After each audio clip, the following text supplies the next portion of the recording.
Tov, Shabbat Shalom, Parashat Trouma. Avant de commencer le cours, j'ai deux choses importantes à dire. La première, c'est que ce Shabbat, c'est le Shabbat Askara de nos enfants. Et le jour tombe exactement mercredi Vav Be'adar. Et donc je consacre ce shiur, cette étude en leur honneur. Demain, Shabbat, demain après-midi, je donnerai un autre cours, Leilui Nishmatam à la Seuda Shlishit, qui aura lieu ici. Si vous pouvez le faire savoir autour de vous, donc tout ce qui se fera cette semaine sera évidemment l'honneur de nos enfants. Et Ehud, Ruth, et Yoav, Elad et Adas Fogel. Alors, la paracha de cette semaine, qui est la paracha de la construction du sanctuaire, en fait, les Béné Israël sont invités à venir offrir tout ce qu'ils ont et surtout leur cœur. Comme il est marqué au début de la paracha, mais et kolish asher yidevenu libo, c'est-à-dire je ne veux pas recevoir une trouma, je veux recevoir une trouma de celui qui est porté par son cœur. Et on peut même finir par comprendre de ce verset que ce que Akadosh Baruch Hu a surtout réclamé encore plus que l'or, l'argent et le reste, il a demandé le cœur de chacun. C'est-à-dire que le Beth Amikdash, et dans ce cas-là, il s'agit du Mishkan encore, mais ensuite ça sera le Beth Amikdash, et surtout construit du cœur des enfants d'Israël. C'est ça qui est important. Et à la fin des versets que vous avez sous les yeux, qui constituent la première partie de la paracha, il y a une indication qui est très particulière et qui va nous amener le commentaire que vous avez sous les yeux. C'est que après que tous les détails soient donnés de la construction du Mishkan, il faut savoir que tout a commencé par une indication divine qui nous laisse comprendre que, en fait, même en connaissant tous les détails d'architecture et d'artisanal, ce que les artisans devaient faire, finalement, sans être guidés par l'idée divine de la construction du Mishkan, du sanctuaire et du tabernacle, et finalement, ensuite, du Beth Amikdash, ça aurait été quelque chose qu'il aurait été impossible de réaliser. Et le verset qui est fondamental à ce niveau-là, c'est le verset qui conclut cette première partie, le verset 9, Teisha. Kechol asher ani mar'e otcha, et tavnit amishkan, ve'et tavnit kol kelav, vechen ta'asu. Semblable, selon, j'aurais dit, selon tout ce que je t'indique. Kechol asher ani mar'e otcha.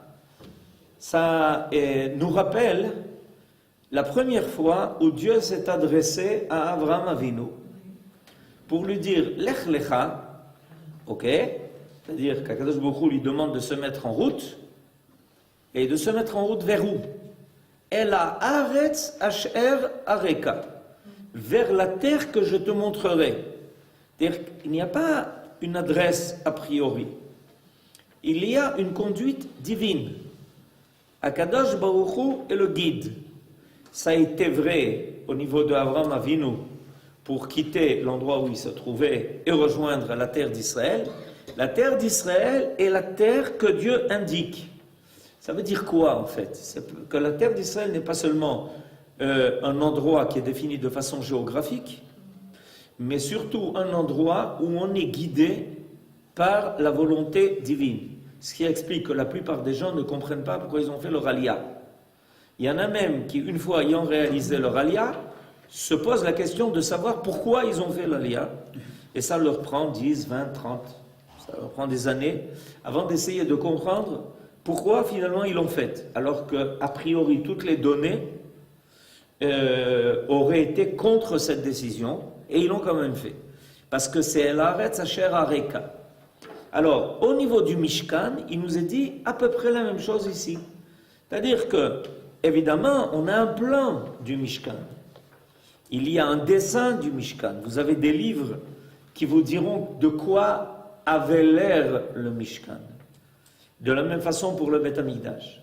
Mais finalement, il faut savoir qu'après tout ça, après qu'on connaisse tous les détails, il y a quelque chose de fondamental qui apparaît, c'est que sans être guidé, Moshe Rabbeinu et ensuite Betzalel, qui lui-même va se mettre à la tâche, et nos sages nous disent qu'il était inspiré d'une inspiration divine pour pouvoir guider tous ceux qui vont s'y mettre, qui vont se mettre à cette tâche-là.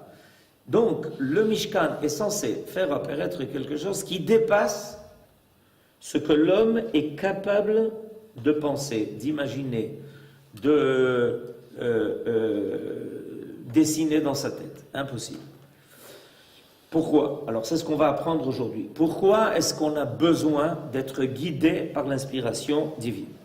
Nous dit le Rav Munk, tout comme je te montrerai, la construction du tabernacle et la confection de ses multiples composantes représentent une œuvre d'une extrême complexité, en raison des problèmes que bon nombre d'entre elles posaient tant au point de vue architectural que technique et artisanal.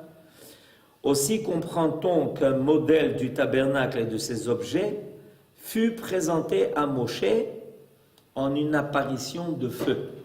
C'est-à-dire qu'Akadosh Baruch Hu a montré à Moshe Rabbeinu dans le ciel le Mishkan en feu, pour qu'il ait une idée, évidemment, de ce que Dieu attendait des hommes. Mais plus que ça, c'est en fait pour dire qu'en réalité, le Mishkan qui va être construit sur terre, avec toutes les matières qui vont être récoltées, chez tous les béné Israël, l'or, l'argent, la laine, le lin, etc., et tout ça, en réalité, ça c'est le corps, mais il y a une âme.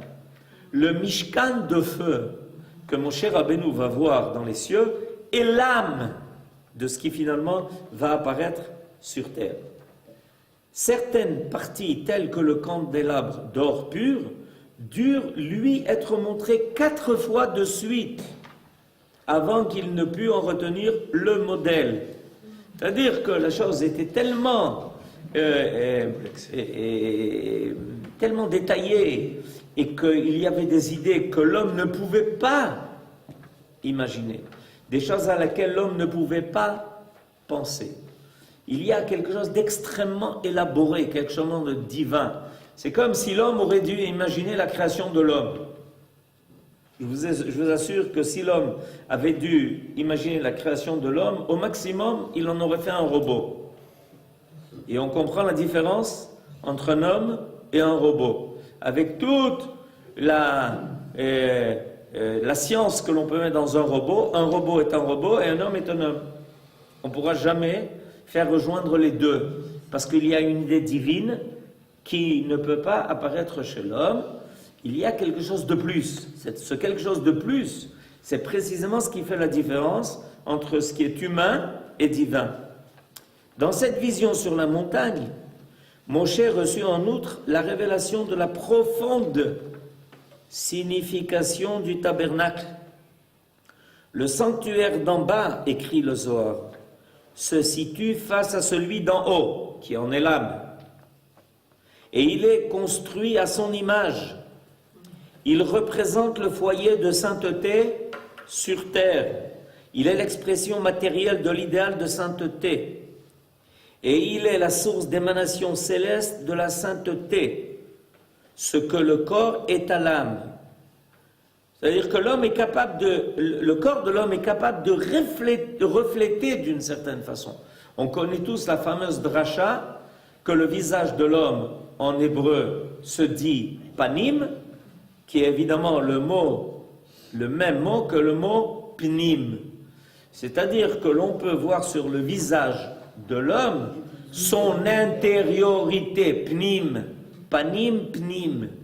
Le corps de l'homme est capable de refléter.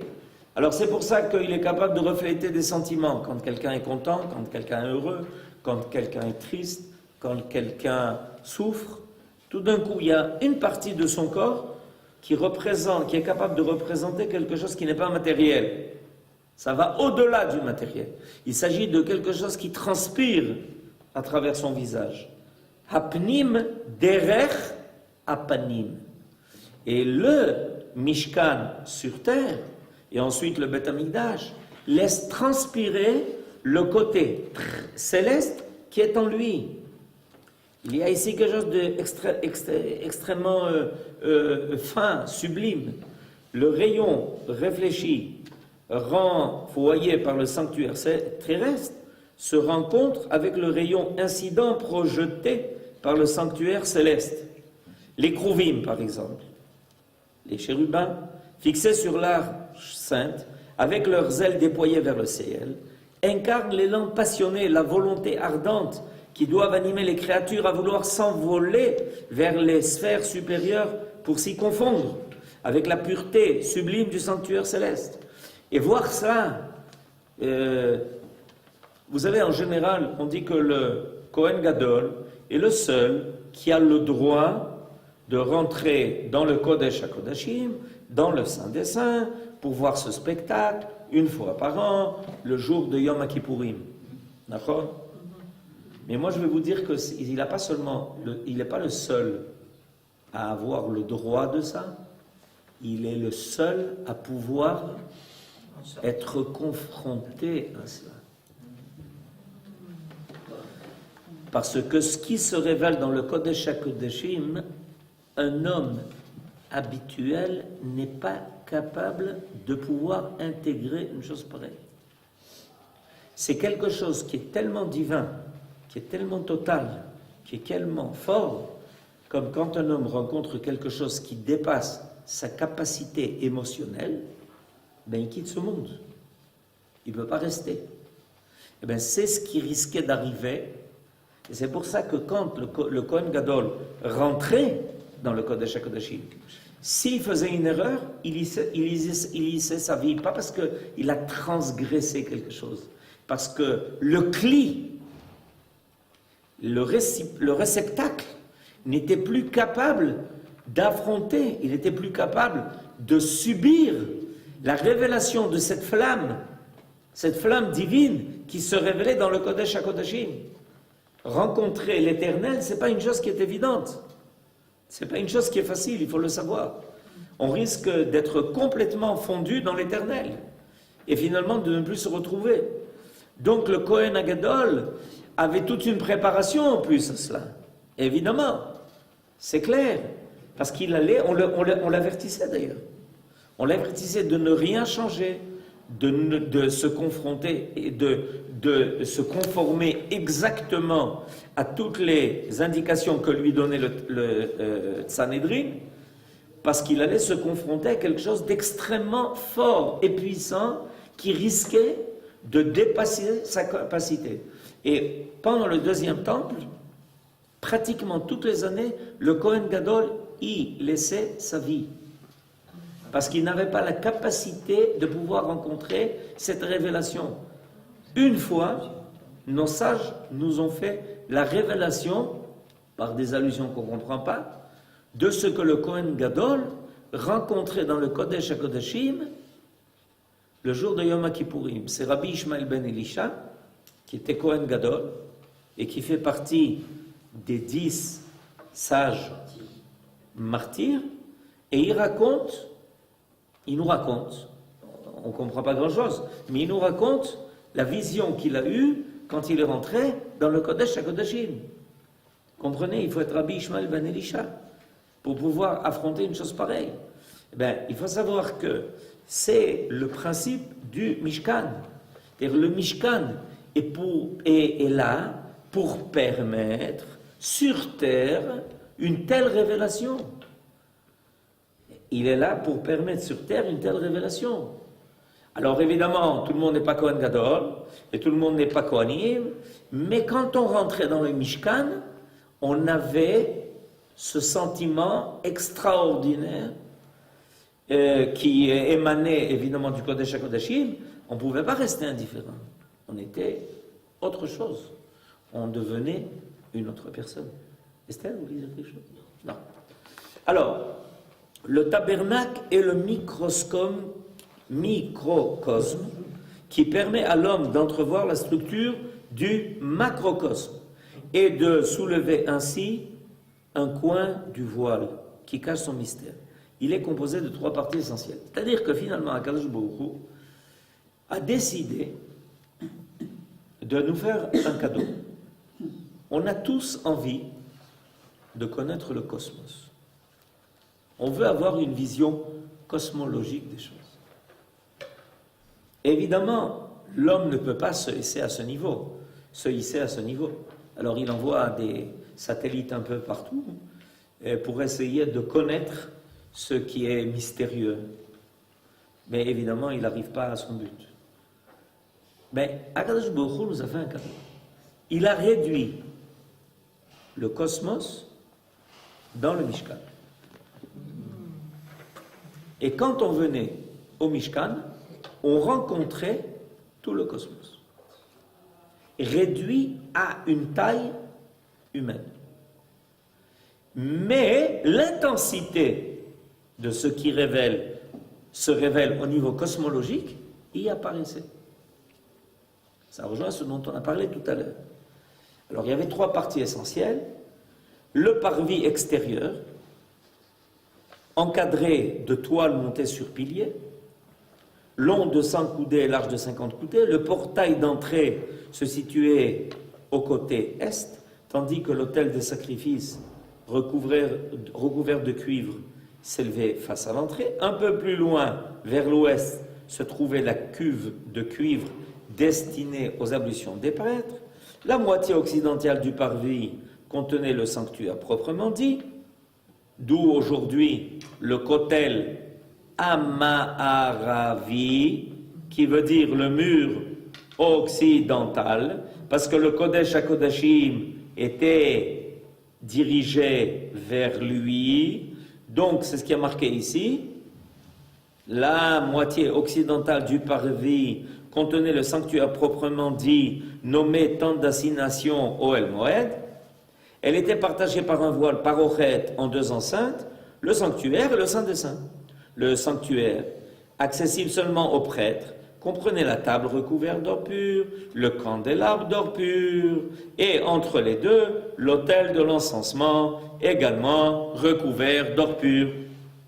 Enfin, l'enceinte intérieure, accessible seulement aux grands prêtres une fois l'année, au jour de Yom Kippour, abritait l'arche de l'Alliance, dominée par 2 chérubins d'or. C'est de là, entre les 2 chérubins, que l'Éternel se révélait à Moshe.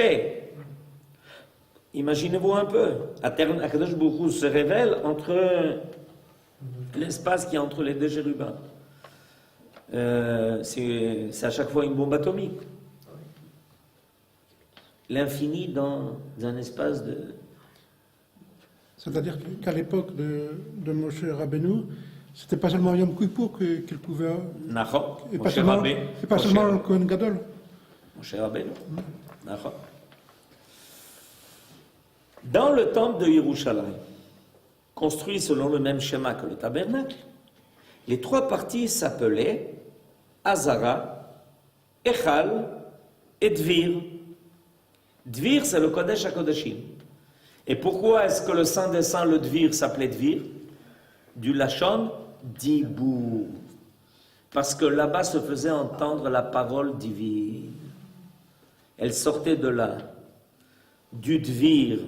Or, il a été fait état à l'occasion de la création de l'homme, à l'image de Dieu, dans le récit de la Genèse, du parallélisme qui existe entre l'homme, dans sa condition physique, et l'âme universelle, dans sa structure fonctionnelle. Cette correspondance a été développée notamment par Rabbi Yosef Elbo, qui a écrit un livre de Emouna, de foi, qui s'appelle Sefer HaIkarim. Ce livre-là fait l'état des principes de foi fondamentaux dans lesquels tout homme d'Israël doit croire. Et le parallélisme se retrouve dans l'organisation du sanctuaire terrestre, fait à l'image du macrocosme. Ces 3 parties correspondent aux 3 fonctions réunies dans l'être humain. Le Saint des Saints, où repose la loi, et d'où l'Esprit divin s'épand sur le monde, incarne la sphère purement spirituelle. C'est-à-dire qu'on peut voir le Mishkan, ou on peut voir le Mikdash, comme un homme. Et la tête de l'homme, c'est le Kodesh HaKodashim. Là où l'esprit se trouve, là où les grandes idées apparaissent. Le Saint des Saints où repose la loi, et d'où l'Esprit divin s'épand sur le monde, incarne la sphère purement spirituelle, dont le siège chez l'homme est la tête. Le sanctuaire, qui groupe la table, le candélabre et l'autel de l'encensement, représente la sphère intermédiaire entre l'esprit et la matière, où se situent les éléments de la volonté, la flamme ardente d'un amour sacré, menorah, s'unissant aux intérêts vitaux, shulchan. Donc d'un côté le candélabre, de l'autre la table sur laquelle étaient offerts les pains, pour offrir à l'Éternel un hommage pur et éthéré, Mizbeach HaKtoret. Alors on peut voir les trois parties aussi de l'homme qui existent à ce niveau-là. L'homme a un cœur, l'homme a un endroit où il se nourrit. Et la nourriture, c'est quoi? C'est quelque chose de matériel qui se transforme en énergie, en vie. D'où l'importance, évidemment, de faire attention à ce que l'on consomme.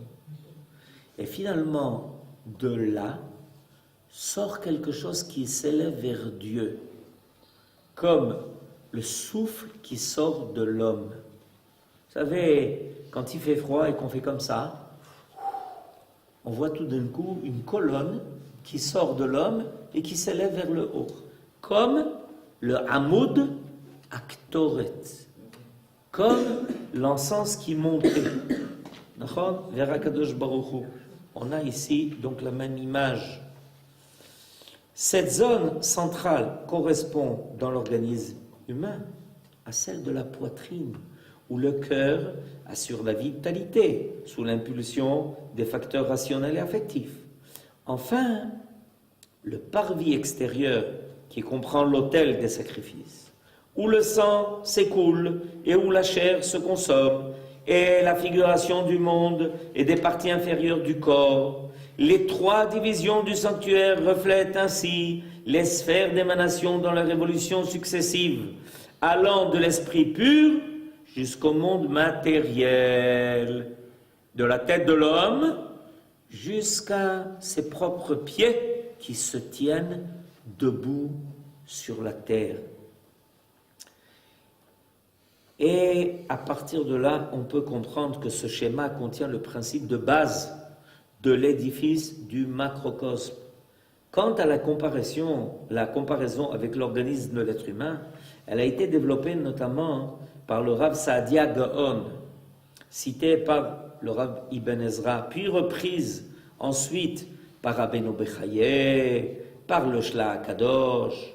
Cependant, rajoute le Rav Horowitz, qui est l'auteur du Shla Kadosh, la signification précise de chaque objet et de chaque détail concernant le tabernacle et le culte nous demeure cachée. Elle n'a été révélée qu'à des êtres d'élite, tels que Rabbi Shimon Bar Yochai et à ses collègues qui vivaient en des sphères supérieures. Entre nous, jusqu'à aujourd'hui, on n'a pas fini de connaître non plus tout le fonctionnement de l'être humain.